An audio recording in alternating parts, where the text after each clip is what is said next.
देखिए जहां तक आदरणीय आजम साहब का बात है, यहाँ मंत्री जी बैठे वो भी जानते हैं कि जब सरकार बदलती है तो किस तरह के केसेस लगाए जाते हैं। कोई 302 उनके ऊपर नहीं है ना 307 है।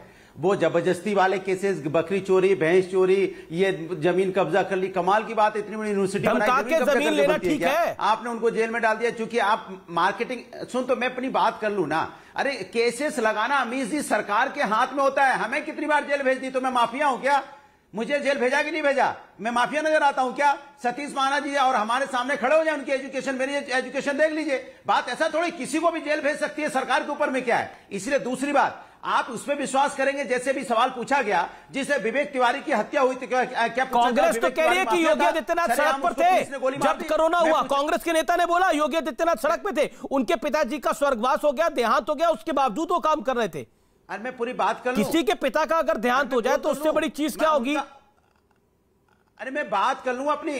उत्तर प्रदेश के अंदर में कोरोना में लोगों की तरफ तरफ की मौतें हुई हैं और ये कहते हैं कि ऑस्ट्रेलिया के सांसद ने तारीफ की। महाना जी, आपके विधायक, आपके सांसद धरना दे रहे थे, कह रहे थे कि यहाँ ऑक्सीजन नहीं, लोगों की मौतें हो रही हैं। ऑस्ट्रेलिया वाला जानेगा सीतापुर कहाँ है या बाराबंकी कहाँ है या लखीमपुर कहाँ है, जौनपुर, आजमगढ़, मऊ कहाँ पे है? नहीं, ऑस्ट्रेलिया का संसद तारीफ कर रहा था और आपके खुद के बीजेपी के विधायक संसद बुराई कर रहे थे कि यहाँ पे लोगों की मौतें हो रही है। जवाब आजम खान पर आपने फर्जी केस कर रखे हैं। मैं बात पूरी कर लूं। सतीश जी मैं आपका रुख करूंगा पहले। के जी आजम खान पर आपने फर्जी केस कर रखे हैं। जवाब नहीं, अपनी बात पूरी नहीं हुई अमीर जी। नहीं ऐसा है, 5 सेकंड। अच्छा ले लीजिए, अनुराग को 5 सेकंड दे दीजिए। के मेरा निवेदन है, अनुराग को 10 सेकंड दे दीजिए। 5 सेकंड ले रख लीजिए। और बताइए आपने देखा कभी ऐसी सरकार देखी जो लाशें छिपाने के लिए कफन चोरी कर रही हो? ये कफन चोर है। ये इनकी मानसिकता कैसी होगी जो लाशों को छिपाने के लिए कफन चोरी कर रहे थे? ठीक है, जवाब ले लेते हैं। इन्होंने बोला है जिन्होंने पूरे नहीं किए वादे। ओके, के जी जवाब। Okay sir, you made your point sir. इरादे ने कैसे? अनुराग जी आपने अपनी बात को रखा, वाणी को विराम दीजिए। मेरा निवेदन स्वीकार करिए, बोलिए। के देखिए अमीश जी, अभी इन्होंने कहा जो इनके अनुभव हैं अनुराग भदौरिया के और इनकी पार्टी के, इन्होंने कहा कि किसी को भी जेल में डाला जा सकता है। तो ये यही करते थे ना, 2012 से लेकर 2017 तक इन्होंने यही किया। किसी को भी किसी भी उसमें जेल में इन्होंने डाला। वो अपने अनुभव को गिना रहे हैं। इनको आजम खान जी के करतूत नहीं पता है, उनके जो है अपराध नहीं पता है। जेल में, न्यायालय में बाकायदा सब चीज का संज्ञान हो रहा है और इसीलिए, और ये जेल में डालने की ताकत रखते थे, छुड़ाने की भी ताकत रखते थे। क्योंकि इन्होंने इसी अयोध्या के ऊपर जो आतंकी घटना हुआ अयोध्या में, उसके जो आतंकवादी थे उसको छुड़ाने के लिए ये कोर्ट तक गए और बाद में कोर्ट से इनको फिर झिड़क मिली, तब ये वापस हुए। एक नहीं, कई आतंकवादी घटनाओं के लिए। लेकिन ये तो कह रहे हैं आतंक का माहौल है उत्तर प्रदेश के अंदर। अनुराग जी उत्तर प्रदेश में अब रह नहीं सकते, ये कह रहे हैं के शर्मा। नहीं, वो कहां रहे? नहीं, उसका जवाब महाना साहब ने बहुत अच्छे ढंग से इनको दे दिया है कि ऐसे लोगों को रहने की वहां आवश्यकता भी नहीं है, क्योंकि ऐसे लोग वहां रहेंगे तो वहां की कानून व्यवस्था को खराब ही करेंगे। अनुराग कुछ कहना चाह रहे हैं। अनुराग 30 सेकंड। अमीश जी देखिए, इतने समय देर बाद मुझे समय दिया, आप कंप्लीट कर लीजिए। जी मैं आपको कह रहा हूं, मैं कंप्लीट कर देता हूं। मैं इस आपके चैनल में बैठकर एक सफेद वस्त्र पहने आचार्य प्रमोद कृष्णन जिनका नाम है बताते हैं, उन्होंने कितना बड़ा सफेद झूठ बोला है भगवान श्री राम के संदर्भ में। इनके 2007 में अंबिका सोनी जो इनकी संस्कृति मंत्री होती थी, उनके माध्यम से राम सेतु के मसले पर इनके यहां से हलफनामा सुप्रीम कोर्ट में दायर किया गया कि भगवान राम का कोई अस्तित्व नहीं है। और आज यहां पर सफेद झूठ बोल रहे हैं बैठ के कि जो है हमने ऐसा कुछ नहीं किया। यह बात क्यों नहीं समझाया उस समय आपने सोनिया गांधी और राहुल गांधी और अंबिका सोनी को?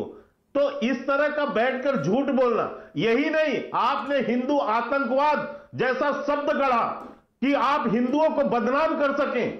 आपने केवल यही नहीं किया, आपने देवी देवताओं के अपमान में कोई कसर नहीं छोड़ी। आपके पूरे कांग्रेसियों ने मिलकर हर जगह गणेश वंदना हो, भारत माता का चित्र लगाना हो, वारिस कुछ कहना चाह रहे, वारिस कोई तिलक लगा ले, हर को सांप्रदायिक वारिस कुछ कहना चाह रहे, कांग्रेसियों का कुकृत्ता आज इनको समझ में आया। मैं बोलना चाह रहा हूँ बगैर हिंदू उसके सम्मान के ये भी आगे नहीं बढ़ सकते। वारिस पठान, मैं आचार्य आपको मौका दूंगा, लेकिन वारिस पठान कुछ ऐड करना चाह रहे हैं। वारिस पठान, आप रामलला की तस्वीर पे उत्तेजित हो रहे हैं। आप तो मुसलमान सीएम की बात कर रहे हैं, आप कह रहे हैं कि इंशाअल्लाह इस बार बीजेपी की सरकार नहीं आने देगी उत्तर प्रदेश के अंदर।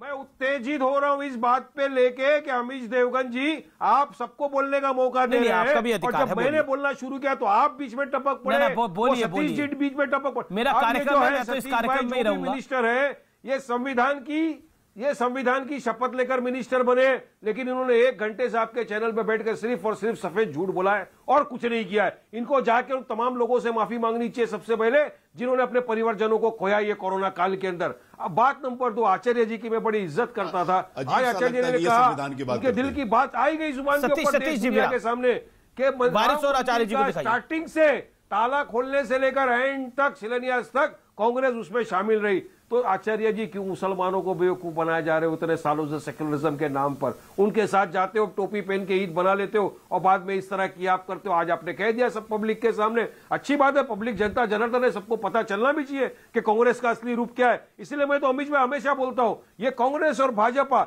एक ही सिक्के के 2 पहलू है, और आपके डिबेट के ऊपर आज क्लियर भी हो गया। मैं यही नहीं बोला आचार्य जी की मैं इज्जत करता हूं, लेकिन उन्होंने बोल दिया सब बात जो बोलना था। बिल्कुल देश का, यूपी का माइनॉरिटी मुसलमान सबने सुना, सबने देखा क्या हो रहा है। अब बात नंबर 3 जो विकास की बात हो रही है, मुझे बताइए। आचार्य जी उस पर बोलना चाहते हैं। वारिस क्योंकि आपने कांग्रेस को बोला विकास आचार्य जी साल में यूपी में, आचार्य जी वारिस पठान ने बोला कांग्रेस जहां मौका मिलता है वहां टोपी डाल लेती है, जहां मौका मिलता है वो बोलती है राम मंदिर का ताला मैंने खुलवाया। जवाब आचार्य जी, वारिस को जवाब। मैं ये तो बोल रहा हूं, मैं यही तो बोल रहा हूं आचार्य जी। जी बिल्कुल, आपका तो सवाल है, उसी का जवाब आचार्य जी। 40 सेकंड दें वारिस पठान से लेकर लास्ट का शिलान्यास तक हमने कर दिया। अरे बोलने तो दो। आप सब कुछ तो आपने कर ही दिया आचार्य जी। अभी जरा जब यूपी में जाकर बोल भी दीजिए कि राम मंदिर आपने निर्माण किया है। अरे बोलने तो दो, कांग्रेस ने बनाया है, बोल दीजिए एक बार। वहां तो नसीबुद्दीन सिद्दीकी कह रहे हैं, वहां तो इमरान प्रतापगढ़ी को आपने बना रखा है। नसीबुद्दीन सिद्दीकी कह रहे हैं कि अगर मुसलमान हमारे साथ आ जाएंगे बीजेपी 2 पे खिसक जाएगी। बोलने तो दो, अगर आप लोग बोलोगे तो मैं जवाब कैसे दूंगा? हाँ बोलिए आचार्य जी, बोलिए। देखिए वारिस पहले तो मैं के शर्मा जी की बात का जवाब देना चाहता हूं। मैं के शर्मा जी को चुनौती देता हूं राष्ट्रीय चैनल पर। मैं राष्ट्रीय चैनल पे चुनौती देता हूं कि कांग्रेस का कोई ऐसा एफिडेविट जिसमें कांग्रेस पार्टी ने ये कहा हो कि राम का अस्तित्व नहीं है, राम का वजूद नहीं है, या राम सेतु का कोई वजूद नहीं है, या हम राम मंदिर के खिलाफ हैं। अगर कोई ऐसा एफिडेविट है के शर्मा जी, तो अमीश देवगन जी अगली डिबेट में इन्हें बुलाइए, या तो ये राजनीति छोड़ें या माफी मांगें, या मैं राजनीति छोड़ूंगा या मैं माफी मांगूंगा। दूसरी बात, वारिस पठान आपसे मैं कहना चाहता हूं कि वोट के लालच में, सत्ता के लालच में, राजनीतिक स्वार्थ में किसका खंडन किया?